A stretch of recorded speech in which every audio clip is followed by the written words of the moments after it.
We have this idea that if we want to lose weight, we join a gym on January 1st, we start working out regularly, and eventually we slim down. Well, here's some bad news. I read more than 60 studies on this, and it turns out exercise is actually pretty useless when it comes to weight loss.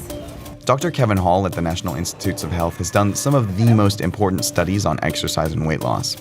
We need to rebrand exercise. Exercise isn't a weight loss tool per se. It's excellent for health. It's probably the best single thing that you can do other than stopping smoking to improve your health.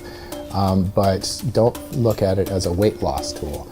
Exercise will definitely help you live a longer, happier life. It's just not the best way to lose weight. And the reason it has to do with how our bodies use energy. You may not realize it, but physical activity is actually a tiny component of your daily energy burn.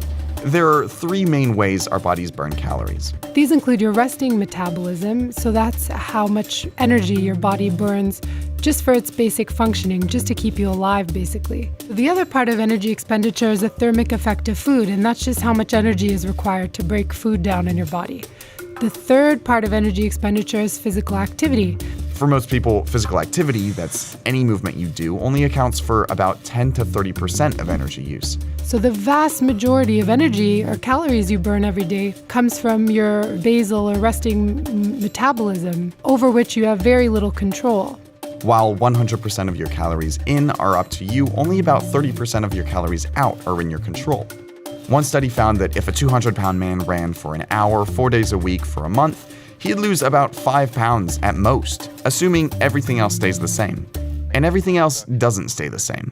Researchers have found we make all kinds of behavioral and physiological adaptations when we start increasing the amount of exercise we're getting every day.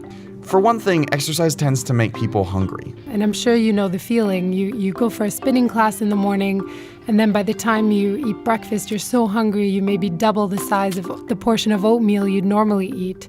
There's also evidence to suggest that some people simply slow down after a workout. So if you went running in the morning, you might be less inclined to take the stairs at work. These are called compensatory behaviors. They're basically the various ways we unknowingly undermine our workouts. Researchers have also discovered a phenomenon called metabolic compensation. As people start to slim down, their resting metabolism can slow down, so the amount of energy you burn while at rest is lower. That means that this bar might shrink as you start to lose weight. There's still a lot of research to be done, but one study from 2012 is particularly interesting. They went out into the middle of the savannah in Tanzania to measure the energy burn among a group of hunter-gatherers called the Hadza. These are super active, lean hunter-gatherers. They're not spending their days behind a computer at a desk. And what they found was shocking. What we found is there was no difference at all. So even though the Hadza have a much more physically active lifestyle, they weren't burning any more calories every day than adults in the US and Europe. Somehow, the energy they used for physical activity was being offset or conserved elsewhere. So how do they stay slim? They don't overeat. We can undo the calories that we burn off in exercise pretty quickly. It would take about an hour of running to burn off a Big Mac and fries. You'd have to spend about an hour dancing pretty vigorously to burn off 3 glasses of wine you might drink with dinner. An hour of cycling really intensely on exercise bikes to burn off about 2 donuts. And that's why exercise is best seen as a healthy supplement for a strategy that's focused on food. But despite extremely high obesity rates in the US, government agencies continue to present exercise as a solution, as do companies with a real interest in making sure we keep eating and drinking their products. Since the 1920s, companies like Coca-Cola have been aligning themselves with the exercise message. The idea here is that you can drink all these extra bottles of soda as long as you work out. But as we're seeing, it doesn't work like that. Actually burning off those extra calories from a can of soda is really, really hard. We have an obesity problem in this country, and we shouldn't treat low physical activity and eating too many calories as equally responsible for it. Public health policymakers should really prioritize improving our food environment to help people make healthier choices about what they eat.